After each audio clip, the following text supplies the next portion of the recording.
আসসালামু আলাইকুম। Hello guys, কেমন আছেন? প্রতিবারের মতো আজকেও নতুন একটা ভিডিও করলাম। আসলে প্রবাসে থাকি, সৌদি আরব প্রবাসে আমি, তো মাঝে মধ্যে ভিডিও করি। আজকে রান্না করব মাছ।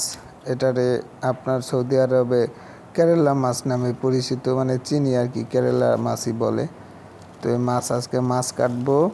মাছ দিয়া আপনার এখানে সবজি কাটা আছে, টমেটো। গাইস, এখন মনে করেন এখানে রাখছি আপনার বেগুন, আলু, কাঁচামরিচ, পেঁয়াজ, রসুন, এখানে আছে টমেটো, এখানে আছে মাছ।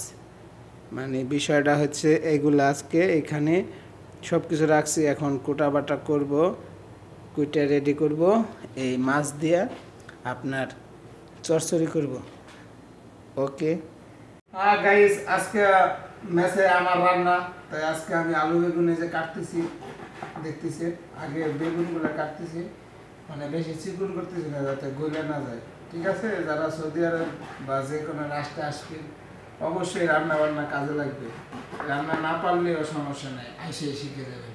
তো আমি হলো আজকে ঈদের বাজার, তো মানে মার্কেট সব বন্ধ। বেগুন আছে, আলু আছে, সেগুলো দিয়ে আজকে এই যে কেরালা মাছ সেটা রেডি করবো। মাছটা দেখাও, কেরালা মাছ, সবজি টবজি দেখাও, আজকে কি দিয়ে কি পাক হবে। এই হইতেছে কেরালা মাছ, আর এই হইতেছে বেগুন। আসলে বেগুনগুলা একটু বাতে বাতে হয়ে গেছে, তারপরে কি করে আছে প্রবাসে, এগুলাই খাইতে হবে। এই হইতেছে আলু, মানে দেশের আলু আর আলু সেম সেম।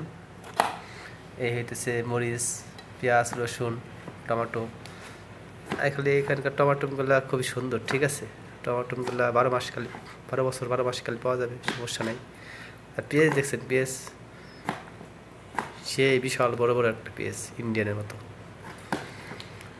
এটা কয় ইউমানি পেঁয়াজ। ঠিক আছে, যে আপনার বন্ধু বললো এটা ইউমানি পেঁয়াজ না কি বললো, ঠিক আছে, সেই পেঁয়াজ ইউমানি। আর এখানে মানে 12 মাস খালি সবই পাওয়া যায়, কোনো সমস্যা হয় না, খাবার দাবারের কোনো প্রবলেম হয় না। এই যে দেখেন আলুগুলা একটা সাইজ করতেছে, মানে সত্যি কথা বলতে আলুগুলো একটু বেশি হয়ে গেল না, সে কোন গেল তো আলুগুলা চেকুন। এটা না চচ্চড়ি হবে, চচ্চড়ি। হ্যাঁ, এটা ওই কেরালা মাছ দিয়ে চচ্চড়ি, কেরালা মাছের চচ্চড়ি হবে। একটু চিকন চিকন, এই জন্য আর কি বেগুনটা একটু মোটামুটি হয়ে গেছে। তাহলে এটা কি বেগুন কাটছো না, এটা কি পেয়ারা? বুঝলাম না। ও গাইজের সামনে এভাবে মনে হচ্ছে পেয়ারার মতো। ঠিক আছে গাইজ, এমন হয়েছে কি এনে প্রফেশনাল রাঁধুনি না, তারপরে আলহামদুলিল্লাহ 2 বছর ধরে সৌদি আরব আইসা মোটামুটি রান্না বান্না শিখে নিছি। বাংলাদেশে থাকতে তার এরকম প্র্যাকটিস করা ছিল না। তো গাইজ দেখেন মাছগুলা দেখেন, মাছগুলা কেমন দেখছেন মাছগুলা। সাগরের মাছ, তো সাগরের মাছ আসলে অনেক রকম হয়, অনেক প্রকার হয়। ঠিক আছে, তো এই মাছটার নাম কি জানো? কেরালা মাছ নামে পরিচিত এই কেরালা মাছ, কিন্তু এটা দেখা যাচ্ছে রূপচাঁদের মতো। হ্যাঁ, মানে রূপচাঁদের মতো আর কি এটা হয়েছে। তো মাছগুলো খাইতে কিন্তু খুবই সুস্বাদু, খুবই টেস্ট। আমরা আসলে এটা এখনও করি নাই, রেডি করি নাই। তো আসলে এটা রেডি করবো, তেলে ভাজবো। ঠিক আছে, তারপর আপনাদের দ্বিতীয় পার্ট দেবো, সমস্যা নাই। ঠিক আছে, দ্বিতীয় পার্ট দিলে বুঝতে পারবেন আসলে কীভাবে রান্না করলাম। এটা অপশন, ঠিক আছে। অপশন পেঁয়াজ কাটা দেখাও, এই যে পেঁয়াজগুলো কীভাবে কাটে।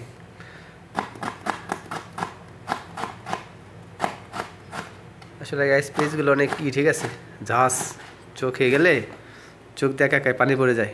মনে হচ্ছে আমার দোস্তর, আবার মানে কেউ দেখলে ভাববেন যে আসলে প্রবাসী রয়েছে, বউ, ছেলে, সন্তান, মা বাপ ছাইরা এই জন্য কান্না করতে পারে, কিন্তু আসলে সেটা না। আসলে বিষয়টা হইতেছে এই যে পেঁয়াজ কাটলে এমনি চোখতে পানি পড়ে যায়। পেঁয়াজগুলো অনেক ঝাল, তো চোখে গেলে আর কাকায় চোখতে পানি চলে আসে। সমস্যা নাই, আমার বন্ধু বেশি এখনও করে নাই কে, তো ইনশাল্লাহ 2 বছর ধরে আইছে। তো আসলে যাওয়ার পরে চিন্তা ভাবনা আছে আমার বন্ধুরে সুন্দর একটা লাল টুকটুক একটা বউ আইন দেবো, তো যাতে আমার বন্ধু আমার বউটাকে, ওর বন্ধুর বউটাকে রান্না বান্না করে খাওয়াইতে পারে।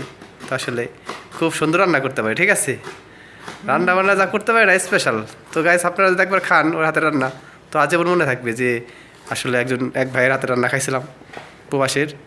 তো খুব সুন্দর রান্না করতে পারে। তো মাঝে মাঝে একটু রাইগে যাই, তো আসলে কি বলবো, কাজ করে তো এই জন্য রাইগে যায়, মাঝে মাঝে আমার অনেক কিছুই বলে। তা কাজকাম করে তো আমি আর কি বলবো, কিন্তু মন ফ্রেশ বুঝছেন।